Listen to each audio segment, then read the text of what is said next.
Thank you very much. Thank you.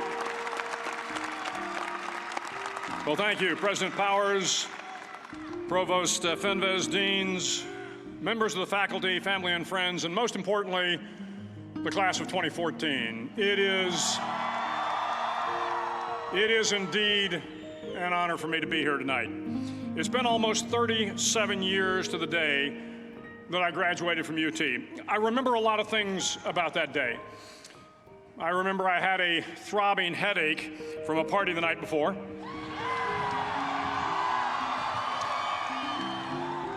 I remember I had a serious girlfriend who I later married.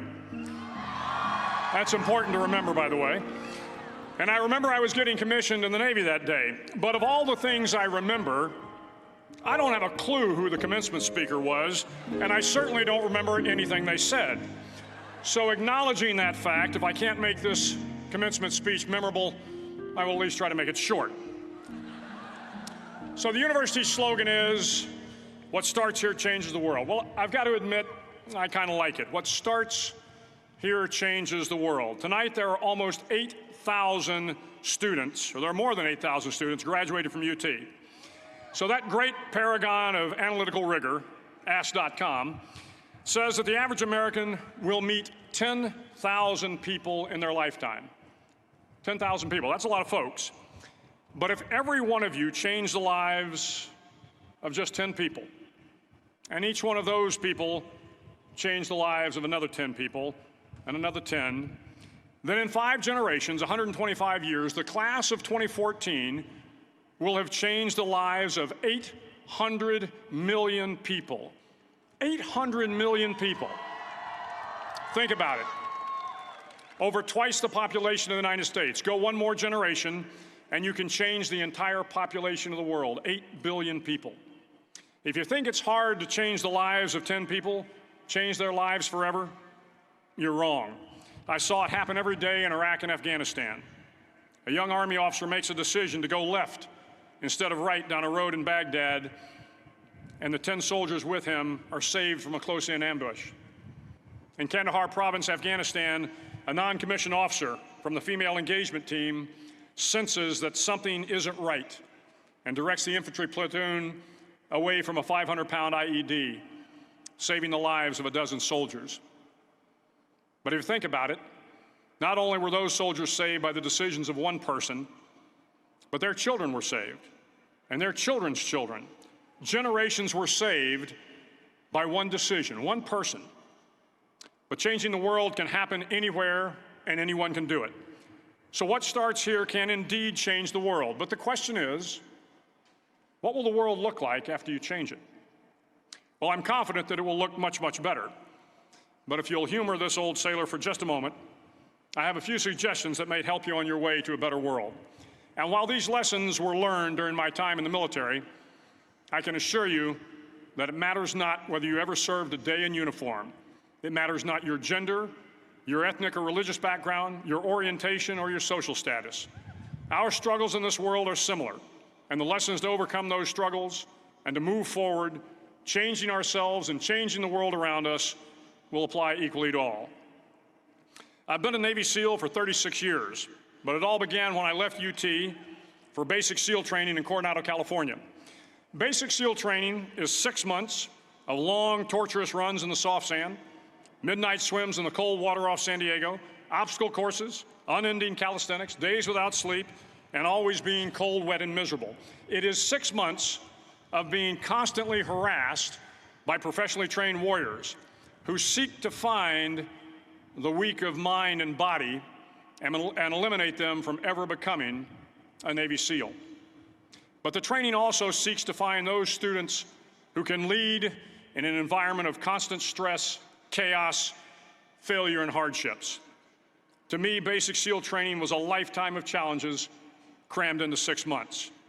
So here are the 10 lessons I learned from basic SEAL training that hopefully will be of value to you as you move forward in life. Every morning in SEAL training, my instructors, who at the time were all Vietnam veterans, would show up in my barracks room, and the first thing they'd do was inspect my bed. If you did it right, the corners would be square, the covers would be pulled tight, the pillow centered just under the headboard, and the extra blanket folded neatly at the foot of the rack. It was a simple task, mundane at best, but every morning we were required to make our bed to perfection. It seemed a little ridiculous at the time, particularly in light of the fact that we were aspiring to be real warriors, tough, battle-hardened SEALs. But the wisdom of this simple act has been proven to me many times over. If you make your bed every morning, you will have accomplished the first task of the day. It will give you a small sense of pride, and it will encourage you to do another task, and another, and another. And by the end of the day, that one task completed will have turned into many tasks completed. Making your bed will also reinforce the fact that the little things in life matter. If you can't do the little things right, you'll never be able to do the big things right. And if by chance you have a miserable day, you will come home to a bed that is made, that you made. And a made bed gives you encouragement that tomorrow will be better. So if you want to change the world, start off by making your bed. During training, the students are all broken down into boat crews. Each crew is 7 students, 3 on each side of a small rubber boat, and 1 coxswain to help guide the dinghy. Every day, your boat crew forms up on the beach and is instructed to get through the surf zone and paddle several miles down the coast. In the winter, the surf off San Diego can get to be 8 to 10 feet high, and it is exceedingly difficult to paddle through the plunging surf unless everyone digs in. Every paddle must be synchronized to the stroke count of the coxswain. Everyone must exert equal effort, or the boat will turn against the wave and be unceremoniously dumped back on the beach. For the boat to make it to its destination, everyone must paddle. You can't change the world alone. You will need some help. And to truly get from your starting point to your destination takes friends, colleagues, the goodwill of strangers, and a strong coxswain to guide you. If you want to change the world, find someone to help you paddle. Over a few weeks of difficult training, my SEAL class, which started with 150 men, was down to just 42. There were now 6 boat crews of 7 men each. I was in the boat with the tall guys, but the best boat crew we had was made up of the little guys, the Munchkin crew, we called them. No one was over 5'5". The Munchkin boat crew had 1 American Indian, 1 African American, 1 Polish American, 1 Greek American, 1 Italian American, and 2 tough kids from the Midwest. They out-paddled, outran, and outswam all the other boat crews. The big men in the other boat crews would always make good-natured fun of the tiny little flippers the Munchkins put on their tiny little feet prior to every swim. But somehow these little guys from every corner of the nation and the world always had the last laugh, swimming faster than everyone and reaching the shore long before the rest of us. SEAL training was a great equalizer. Nothing mattered but your will to succeed, not your color, not your ethnic background, not your education, not your social status. If you want to change the world, measure a person by the size of their heart, not by the size of their flippers. Several times a week, the instructors would line up the class and do a uniform inspection. It was exceptionally thorough.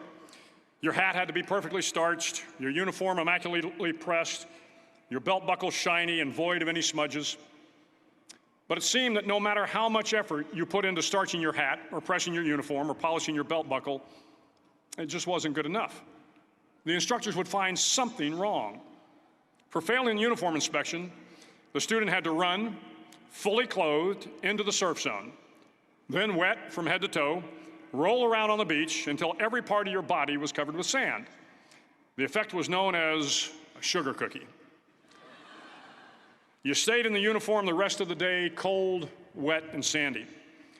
There were many a student who just couldn't accept the fact that all their efforts were in vain, that no matter how hard they tried to get the uniform right, it went unappreciated. Those students didn't make it through training. Those students didn't understand the purpose of the drill. You were never going to succeed. You were never going to have a perfect uniform. The instructors weren't going to allow it. Sometimes, no matter how well you prepare or how well you perform, you still end up as a sugar cookie. It's just the way life is sometimes. If you want to change the world, get over being a sugar cookie and keep moving forward. Every day during training, you were challenged with multiple physical events: long runs, long swims, obstacle courses, hours of calisthenics, something designed to test your mettle. Every event had standards, times you had to meet. If you failed to meet those times, those standards, your name was posted on a list, and at the end of the day, those on the list were invited to a circus. A circus was 2 hours of additional calisthenics, designed to wear you down, to break your spirit, to force you to quit. No one wanted a circus. A circus meant that for that day, you didn't measure up. A circus meant more fatigue, and more fatigue meant that the following day would be more difficult, and more circuses were likely. But at some time during SEAL training, everyone made the circus list. But an interesting thing happened to those who were constantly on the list. Over time, those students who did 2 hours of extra calisthenics got stronger and stronger. The pain of the circuses built inner strength and physical resiliency. Life is filled with circuses. You will fail. You will likely fail often. It will be painful.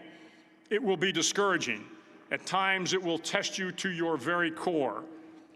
But if you want to change the world, don't be afraid of the circuses.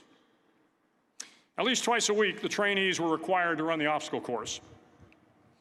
The obstacle course contained 25 obstacles, including a 10-foot wall, a 30-foot cargo net, a barbed wire crawl, to name a few. But the most challenging obstacle was the slide for life. It had a 3-level, 30-foot tower at one end and a 1-level tower at the other. In between was a 200-foot-long rope. You had to climb the 3-tiered tower, and once at the top, you grabbed the rope, swung underneath the rope, and pulled yourself hand over hand until you got to the other end. The record for the obstacle course had stood for years when my class began in 1977. The record seemed unbeatable until one day a student decided to go down the slide for life head first. Instead of swinging his body underneath the rope and inching his way down, he bravely mounted the top of the rope and thrust himself forward. It was a dangerous move, seemingly foolish and fraught with risk. Failure could mean injury and being dropped from the course. Without hesitation, the student slid down the rope perilously fast. Instead of several minutes, it only took him half that time. And by the end of the course, he had broken the record. If you want to change the world, sometimes you have to slide down the obstacles head first. During the land warfare phase of training, the students are flown out to San Clemente Island, which lies off the coast of San Diego. The waters off San Clemente are a breeding ground for the great white sharks. To pass SEAL training, there are a series of long swims that must be completed. One is the night swim. Before the swim, the instructors joyfully brief the students on all the species of sharks that inhabit the waters off San Clemente. They assure you, however, that no student has ever been eaten by a shark, at least not that they can remember. But you are also taught that if a shark begins to circle your position, stand your ground. Do not swim away. Do not act afraid. And if the shark, hungry for a midnight snack, darts towards you, then summons up all your strength and punch him in the snout, and he will turn and swim away. There are a lot of sharks in the world. If you hope to complete the swim, you will have to deal with them. So if you want to change the world, don't back down from the sharks. As Navy SEALs, one of our jobs is to conduct underwater attacks against enemy shipping. We practice this technique extensively during training. The ship attack mission is where a pair of SEAL divers is dropped off outside an enemy harbor and then swims well over 2 miles underwater, using nothing but a depth gauge and a compass to get to the target. During the entire swim, even well below the surface, there is some light that comes through. It is comforting to know that there is open water above you. But as you approach the ship, which is tied to a pier, the light begins to fade. The steel structure of the ship blocks the moonlight. It blocks the surrounding street lamps. It blocks all ambient light. To be successful in your mission, you have to swim under the ship and find the keel, the center line, and the deepest part of the ship. This is your objective. But the keel is also the darkest part of the ship, where you cannot see your hand in front of your face, where the noise from the ship's machinery is deafening, and where it gets to be easily disoriented, and you can fail. Every SEAL knows that under the keel, at that darkest moment of the mission, is a time when you need to be calm, when you must be calm, when you must be composed, when all your tactical skills, your physical power, and your inner strength must be brought to bear. If you want to change the world, you must be your very best in the darkest moments. The 9th week of training is referred to as Hell Week. It is 6 days of no sleep, constant physical and mental harassment, and one special day at the Mud Flats. The Mud Flats are an area between San Diego and Tijuana where the water runs off and creates the Tijuana Sloughs, a swampy patch of terrain where the mud will engulf you. It is on Wednesday of Hell Week that you paddle down to the Mud Flats and spend the next 15 hours trying to survive this freezing cold, the howling wind, and the incessant pressure to quit from the instructors. As the sun began to set that Wednesday evening, my training class, having committed some egregious infraction of the rules, was ordered into the mud. The mud consumed each man till there was nothing visible but our heads. The instructors told us we could leave the mud if only 5 men would quit. Only 5 men, just 5 men, and we could get out of the oppressive cold. Looking around the mud flat, it was apparent that some students were about to give up. It was still over 8 hours till the sun came up. 8 more hours of bone-chilling cold. The chattering teeth and the shivering moans of the trainees were so loud, it was hard to hear anything. And then one voice began to echo through the night. One voice raised in song. The song was terribly out of tune, but sung with great enthusiasm. One voice became 2, and 2 became 3, and before long, everyone in the class was singing. The instructors threatened us with more time in the mud if we kept up the singing, but the singing persisted. And somehow the mud seemed a little warmer, and the wind a little tamer, and the dawn not so far away. If I have learned anything in my time traveling the world, it is the power of hope, the power of one person, a Washington, a Lincoln, King, Mandela, and even a young girl from Pakistan, Malala. One person can change the world by giving people hope. So if you want to change the world, start singing when you're up to your neck in mud. Finally, in SEAL training, there's a bell. A brass bell that hangs in the center of the compound for all the students to see. All you have to do to quit is ring the bell. Ring the bell, and you no longer have to wake up at 5 o'clock. Ring the bell, and you no longer have to be in the freezing cold swims. Ring the bell, and you no longer have to do the runs, the obstacle course, the PT, and you no longer have to endure the hardships of training. All you have to do is ring the bell to get out. If you want to change the world, don't ever, ever ring the bell. To the class of 2014, you are moments away from graduating, moments away from beginning your journey through life, moments away from starting to change the world for the better. It will not be easy, but you are the class of 2014, the class that can affect the lives of 800 million people in the next century. Start each day with a task completed. Find someone to help you through life. Respect everyone. Know that life is not fair and that you will fail often. But if you take some risks, step up when the times are the toughest, face down the bullies, lift up the downtrodden, and never, ever give up. If you do these things, the next generation and the generations that follow will live in a world far better than the one we have today. And what started here will indeed have changed the world for the better. Thank you very much. Hook 'em horns.